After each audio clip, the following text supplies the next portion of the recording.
आइ but Savitri तेक जकरा गाम घर में लोग बरसाइत कहैत अछि। आइए सावित्री सत्यवान के यमराज के हाथ सँ छोड़ाए पुनर्जीवित करौने छलीह। ओ तें ई विख्यात अछि जे आइ जे ई व्रत करत तकर सौभाग्य अमर रहतैक। जीवन दानक बर सावित्री यमराज सँ मंगने रहथिन। शास्त्रविद तऽ ई सावित्री सत्यवान के कथा अछि, किंतु नवविवाहिता वा कोनो सधवा ई कथा सुनि सकैत छथि। नवविवाहिता लेल ई पाबनि प्रमुख अछि। विवाहित में जे रहैत छथि से एक एकटा गाछ के पूजा करैत नव बियन सँ हुंकैत जाइत छथि आर डोरा के हरदि में रंगि क नड़ी बनाए आरतक पात लए ओहि में बड़ गाछ में 3 बेर बन्हैत छथि आ 3 बेर ओहि गाछ के अपन पति के तुल्य मानि गर्दन सँ लगबैत छथि तथा गोड़ लगैत छथि आ गर्दन में लगा क प्रणाम करैत छथि। एहि रूपे 7 बड़ गाछ के पूजा पृथक पृथक कयल करैत अछि। पूजा पर सँ उठि क सबसँ पहिने बात जे रहैत जनिक पतिक पाबनि में अबैत छथिन तिनका पैर पर जल ढारैत छथि आ पति अपन योग्यता अनुसार स्त्री के उपहार दैत छथिन। किंतु जिनकर स्वामी पाबनि में नहि अबैत छथिन ओ अपन घर के सबसँ श्रेष्ठ व्यक्ति के पैर पर पानि ढारैत छथि। पानि ढारबाक अभिप्राय आशीर्वाद ग्रहण करब अछि।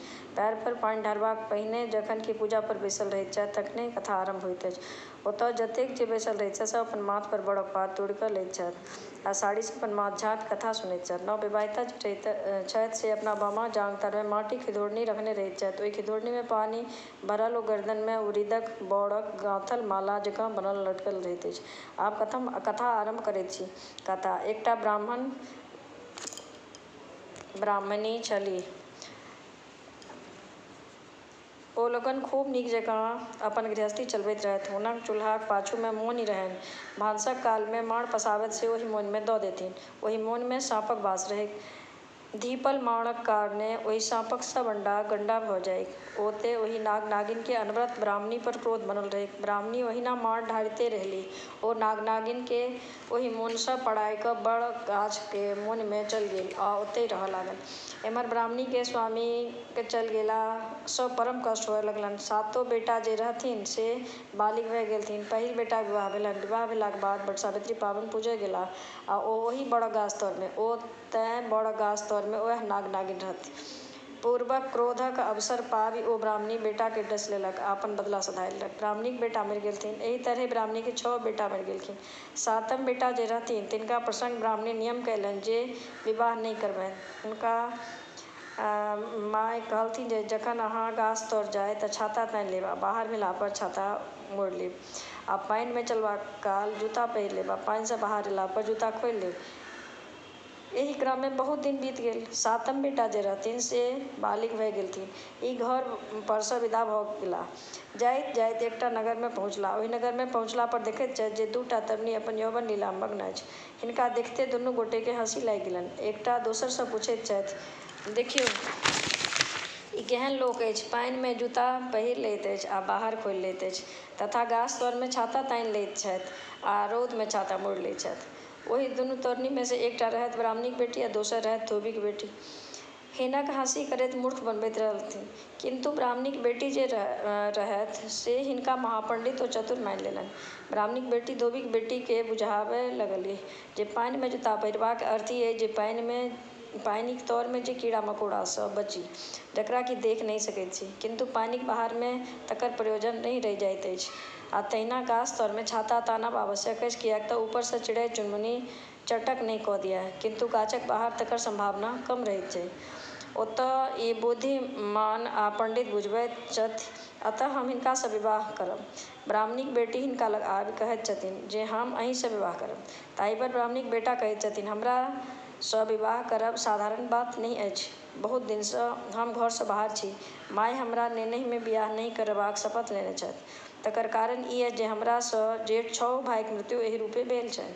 आ ओ 6 भाइक मृत्युक कथा कहि दैत छथिन। ई सुनला पर ब्राह्मणीक बेटी कहैत छथिन जे अहाँ हमरा पर विश्वास करू, हमरा सँ विवाह करू आ बरसाती पाबनि पूजलाक बाद अपन माय के प्रणाम करबाक लेल घर जायब। ब्राह्मणी के बेटा मानि लेलथिन आ दुनू गोटे में विवाह भए गेलनि। बरसाइत पाबनि आयल।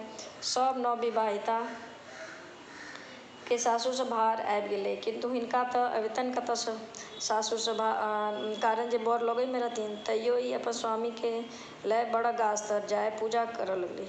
जखन पूजा आरंभ कयलनि ओतऽ नागराज हनहनाइत पहुँच गेलखिन आ ब्राह्मणी के बेटा के डसबाक हेतु बढ़ला। बामा जांघ तर में दबने खिरोदनी में बैसल ब्राह्मणी के बेटी जखन ई देखलनि तऽ नागराज के पकड़ि ओहि खिरोदनी में दए जांघ तर में दाबि लेलनि आ पूजा पुनः आरंभ कऽ देलनि। नागिन सेहो ओहिना हुआइत पहुँचली। ओ ब्राह्मणी के बेटी सँ पुछलथिन, हमर बर दे।